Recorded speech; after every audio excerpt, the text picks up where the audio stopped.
আলাদা করা, সেটা মান অনুসারে হতে পারে, আবার বেশি পাকা কম পাকা অনুসারে হতে পারে, রং দেখেও আমরা আলাদা করতে পারি।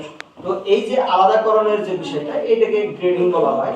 বিক্রি হবে ঠিক আছে, দুইটা বিক্রি হবে, কোনটা কম দামে কোনটা বেশি দামে, অথবা কাস্টমারের চাহিদা অনুসারে যেই ফসলটা যেরকম ভাবে যেই বাজারে পাঠানো যায়, এই বিভিন্ন বিষয়ের উপরে এটা গ্রেডিং করা হয়। আমরা এটা নিয়ে দেখবো যে এখানে কোথায় কোথায় আমাদের মিস্টেক হতে পারে। এছাড়াও চতুর্থ নম্বর আছে হচ্ছে আমাদের এই ফসলগুলোকে প্যাকেজিং করতে হয়, মোড়কীকরণ করতে হয়। মোড়কীকরণ মানে কি? পোশাক পরানো। ঠিক আছে, আমরা যে এখানে যারা আছি পোশাক পরছি কি কারণে? যাতে আমাদেরকে ভালো দেখায়। দ্বিতীয়ত হচ্ছে আমাদের শরীরটাকে শীত বা গরম যে কোনো পরিবেশে শরীরটাকে রক্ষা করে। শীতের সময় গরম পোশাক বা গরমের দিনে আপনার পাতলা পোশাক পরা হয়, কারণ শরীরটাকে যাতে ঠিক থাকে, স্টেবল থাকে। কিছু বিষয় আমাদের খেয়াল রাখা দরকার। এই প্যাকেজিং করার পরবর্তী যে ধাপটা আছে সেটা হচ্ছে ট্রান্সপোর্ট বা পরিবহন করা, কৃষি পণ্যটাকে বাজার পর্যন্ত পৌঁছানো। সেটা দূরের বাজার হইলে যে এক ধরনের পরিবহন হতে পারে, কাছের বাজার হইলে অটো রিক্সাও হতে পারে, সাইকেলেও হতে পারে। আবার দেখা যায় যে এই চরাঞ্চলে যে তরমুজ হয় সেটা ট্রলারে করে ঢাকা নেওয়া হয়, এটাও একটা পরিবহন ব্যবস্থা। তো এই প্রত্যেকটা বিষয় ট্রান্সপোর্টের মধ্যে আসবে। আমরা এই বিষয়গুলো সংক্ষিপ্ত আলাপ করব। এরপরে হচ্ছে কাস্টমারের কাছে বিক্রির জন্য আড়তে পৌঁছাইতেছে। আড়তের ওখানেও গুদামজাতকরণের সময়, আড়তে রাখার সময়ও কিছু ভুল হতে পারে, বা খুচরা দোকানদারের কিছু মিস্টেক থাকতে পারে। ঠিক আছে, তো এই যে এই সবজিগুলা নিয়ে আমরা কথা বলবো একটু বেশি, তবে অন্যান্য ফসলেও আলাপ হবে, কারণ সবজি পচনশীল বেশি। সবজির মধ্যে 80% উপরে পানি থাকে। ঠিক আছে, এই জন্য এই সবজিগুলোকে সতেজ তাজা রাখতে হয়। দানাদার ফসলের ক্ষেত্রে এই সমস্যাগুলো নাই। দানাদার ফসলের মধ্যে পানির পরিমাণ কত থাকে? 18 থেকে 22% পর্যন্ত, কোনো কোনো ক্ষেত্রে সর্বোচ্চ 25% পর্যন্ত। আমরা মুগ ডাল জমি থেকে উঠাইয়া রোদে শুকাই, কেন? ভিতরে পানি আছে, এটা শুকাইলে এটা দীর্ঘদিন ভালো থাকবে।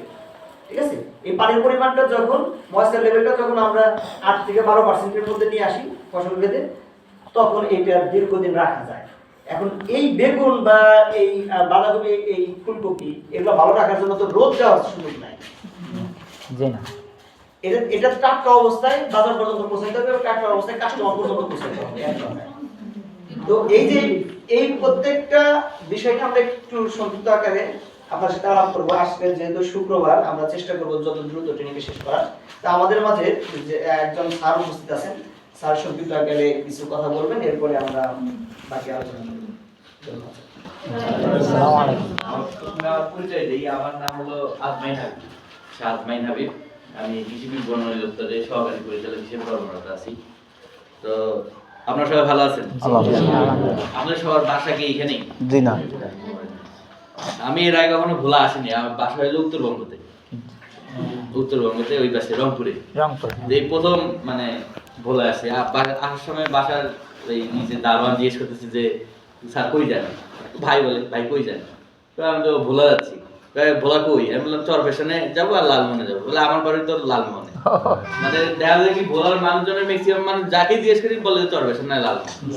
মানে ভোলা নিজের জেলায় কোনো মানুষ নেই, সব আপনাদের এরই। তাই হোক, আমরা এখানে আসি মূলত হলো কৃষি বিপণন অধিদপ্তর থেকে। আমাদের এখানে একটা এসসিবি প্রকল্পে কৃষি মন্ত্রণালয়ে কিন্তু 17টা ডিপার্টমেন্ট আছে। এর মধ্যে কৃষি বিপণন অধিদপ্তর একটা। এখন আপনাদের অনেক সময় জিজ্ঞেস করেন যে ট্রেনিং কোন জায়গা থেকে করেন। আপনাদের দেখা যায় যে আমাদের যখন বিদেশ থেকে এই টাকাটা তো প্রত্যেকের টাকা তো পুরোপুরি সরকারের টাকা না, বিদেশি থেকে টাকা দেয়। তখন ওরা একটা পর্যবেক্ষণ আসে না, মনে করেন যে বিদেশি কর্মকর্তারা আসে একটু দেখে যে হলো কোথায় ট্রেনিং দেয়, কাদের ট্রেনিং দেয়। তখন আপনারা জিজ্ঞেস করে যে কোন জায়গা থেকে ট্রেনিং দিচ্ছে, বলতে পারেন বলতে কৃষি অফিস থেকে ট্রেনিং দিচ্ছে। কৃষি অফিস বলতে কি বোঝায়? কৃষি অফিস বলতে কি সম্প্রসারণ তো বোঝায়, বিপণন বোঝায়, অন্য জায়গায় বোঝায়। কারণ আপনারা যে জায়গা থেকে ট্রেনিং নিচ্ছেন বা যে জায়গায় আসছেন, এটা যদি না বলতে পারেন তাহলে আমরা কি শিখেলাম? সেই জন্য আপনাদের এটা জানা লাগবে যে আমরা কোন জায়গা থেকে আসছি। বলেন তো কোন জায়গা থেকে আসছি? কৃষি বিপণন। মনে থাকবে কৃষি বিপণন অধিদপ্তর। কারণ এখানে আপনাদের না জানার একটা কারণ আছে। কারণ যদি উনি বললো যে আমাদের মনে করেন কৃষি সম্প্রসারণ অধিদপ্তর অনেক বড়, এখানে ইউনিয়ন পর্যায়ে ব্লক ভিত্তিকও জনবল থাকে, কিন্তু আমাদেরটা মূলত জেলা পর্যায়ে। তো আস্তে আস্তে আমাদের উপজেলা খুলবে।